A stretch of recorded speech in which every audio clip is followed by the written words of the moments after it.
Hey YouTube people, it's your girl Teresa Ray Butler. I know I haven't been on here in like a million years, but just coming to you real quick with a little quick video. If you're not over the age of 18, now's the time to exit this video and find something more appropriate. But just coming to you real quick with Cali. And my camera is tripping, so if there's like pauses and weird things going on, it's because I haven't set up my new camera yet. I haven't had time, you know. And to be honest with you, I'm gonna get into that. But first of all, this is color FS4 2730. That's how it looks on the model, but obviously that's a different color. But this one is cute. It's got all kind of little, I don't know, I just like blending my real hair in with these wigs because it's, you know, my hair is really blendable, but I don't know, it's alright. But I just want y'all to know, getting into it real quick before my battery dies down, 2017 has whooped my ass. Seriously. I mean, it's just been fucked up from the beginning. Like, in the beginning, it was cool. I think I was, like, well on my way. And, it felt like things were going really good. Shout out to everybody who made all this money with Bitcoin. For real. Thumbs the hell up. You know, Bitcoin is a way to make money. And then you transfer that money over to your account into US dollars. It's really cool. I don't have a lot of time to explain to, you know, all that to y'all. I don't. You got to check Bitcoin out though. But anyway, it started out really good. Like, everything was going pretty good. I met this guy named Brian. I checked all my spiritual notes that I had to myself years prior, because a lot of y'all know I didn't have a boyfriend for like 3 years, single and celibate for like 3 years straight from my last boyfriend, Tim, which I saw Tim in summertime, and I thought he was laughing and smiling and having fun, but when I looked at him, I noticed he was complaining and shit, and I'm like looking at him like, damn, that's fucked up. You're still on that same fucked up vibrational frequency. I just put my head down and walked away. But anyway, I met this guy named Brian. So it's been 3 years. I meditated for a boyfriend and, you know, a soulmate or whatever, and put all these spiritual signs in my phone from 3, 4, whatever it was, so I would know that that was him. Well, all the signs were there, and I really believed that was him, but he turned out to be so a joke.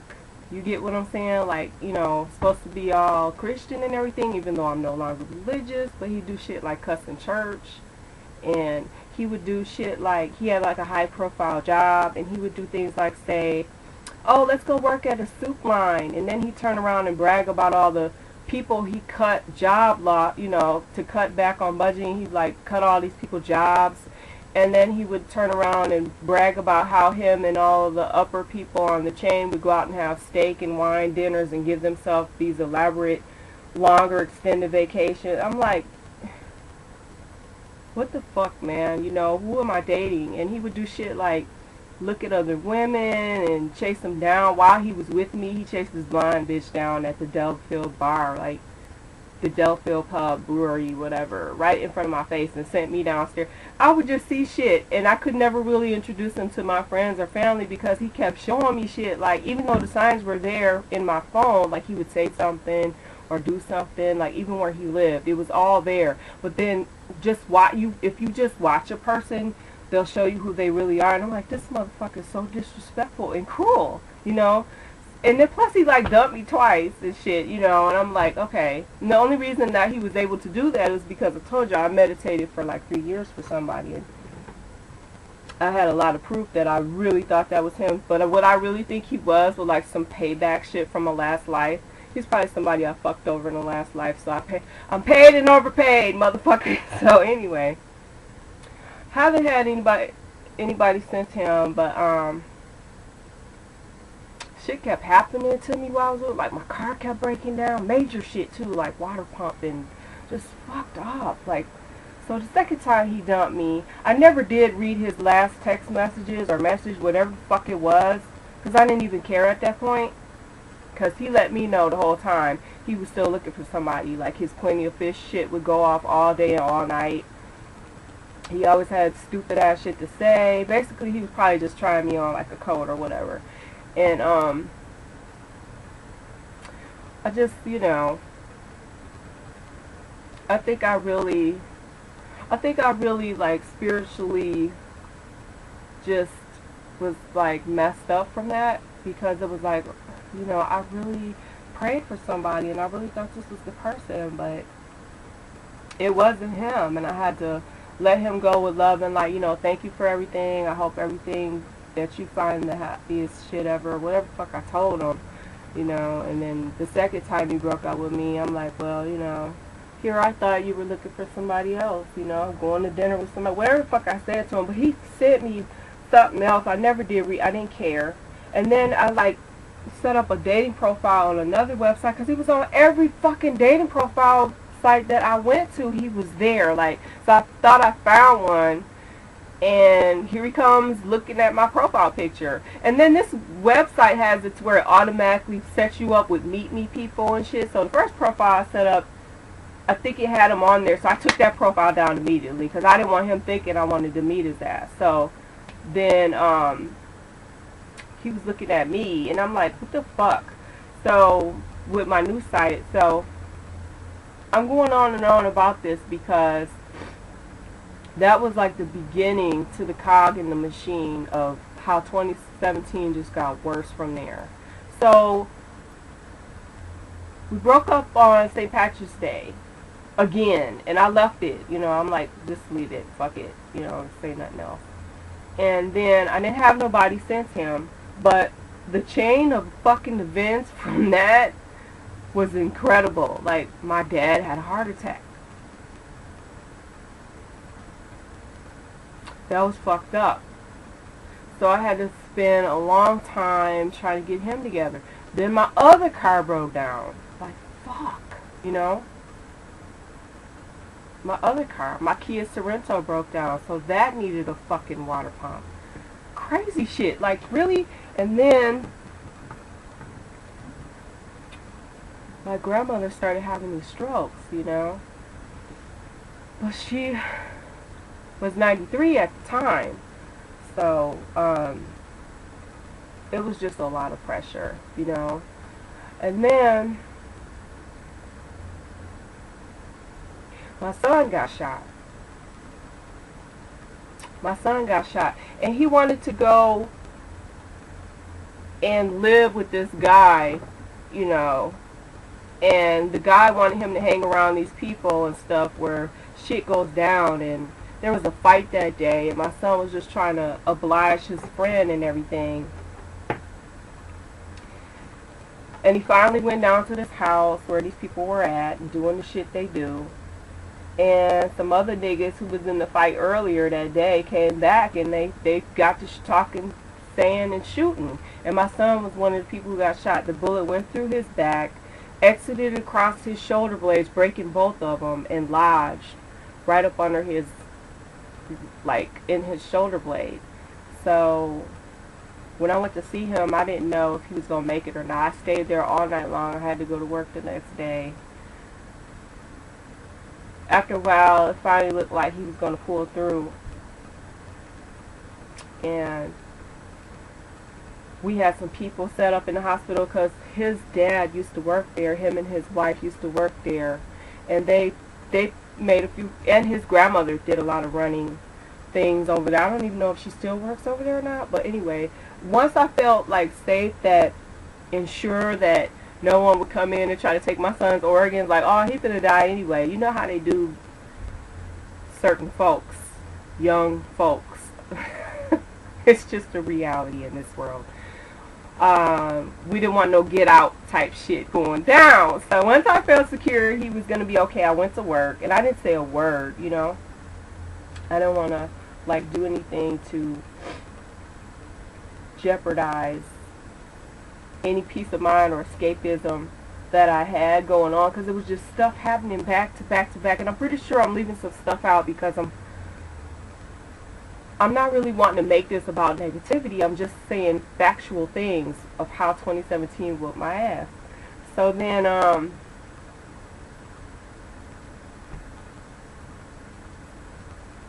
my son wanted to go back over there and live with the guy. And we were like, nah, just because these people shot you and the word on the street is that they shot the wrong person, that don't mean shit. They could want to finish you off because this person is at large, you know what I mean? I don't know who the person is. My son probably doesn't really know, but that's my point. They know your face probably, you know, or everybody know Milwaukee is small. So I was like, no, you can't go back over there. So he was adamant about going back over there, feeling like he would be okay to go over there and heal, you know, my oldest daughter and I. She's 26. We were like, hell no, let's go get his shit, because he ain't going back, you know. And we had to really basically fight with my son. And his whole point was he wanted to go back over there and be with the guy. I mean, he loved him like his brother and everything. But his main reason was because the kid is dying, which I can understand that. So then that forced my hand. So I had to reveal my secret, which is, well, you know, if you want to fucking roll dice for somebody and ride for somebody because they dying, I'm dying. I had to reveal to all my people, friends and family, that I have Hodgkin's lymphoma. Yes, I have cancer. And I've been knowing for some years now. Matter of fact, I begged my friend Sonia not to take chemotherapy and radiation therapy and try to find another way before she passed last year.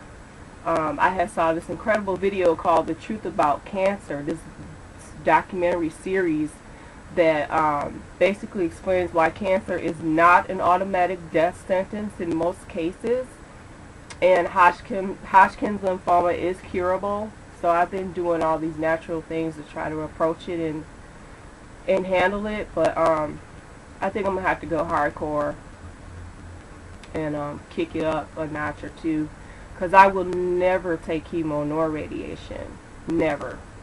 So, you know, you might be looking at a dead woman. You might be looking at somebody that might not be here next year due to it. But shit, I can fall down the stairs on some old Final Destination shit, bitch. I'm not worried about all that, you know what I'm saying?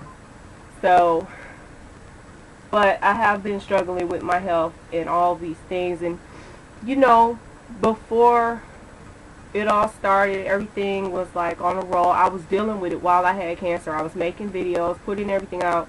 But when you have cancer, you cannot be stressed out. You cannot be with people that treat you fucked up. You cannot be around negativity. I preach and promote that anyway, you know. Don't be around negative motherfuckers, you know, because they will give you cancer. So, as time went on, things just kept happening. Like recently, my Aunt Peggy passed away. Like in December, my Aunt Peggy passed away. Then another lady that babysat us with, you know, this girl I call my sister Jennifer out in Texas because we grew up together. Her mom died, you know. She died. And then my grandmother passed away on December 9th. And we just buried her just this past Tuesday on December 19th. So it's just been one thing after. I mean, folks been cutting up and falling out left and right on you, girl, like helplessly. It's not like people are trying to do anything. It's just life and shit happens. But even though 2017 has whooped my ass, and I remember, I'm sitting here thinking, like, I started this video talking about Brian, because I have to go back to this. There was a point in time where he asked me, he said, "Do you have cancer?" And I looked him right in the face, and I was like, "Nope." Because I don't, you know, it's not like being in denial or anything. It's like you don't want to fucking, like, with my cancer fight doesn't look like everybody else's shit. You see everybody, like, posting up pictures of them taking chemo and looking all some kind of way. Me, I'm like, no, I'm gonna fucking rock wigs even though I'm dealing with shit like that here. Like, my cousin asked me, now that she knows, she was like, "Was that why you wear wigs?" I'm like, yeah, yes, bitch. That's part of the reason why I wear them. Even though I have beautiful hair, it's challenged right now because you know, when you have something like this,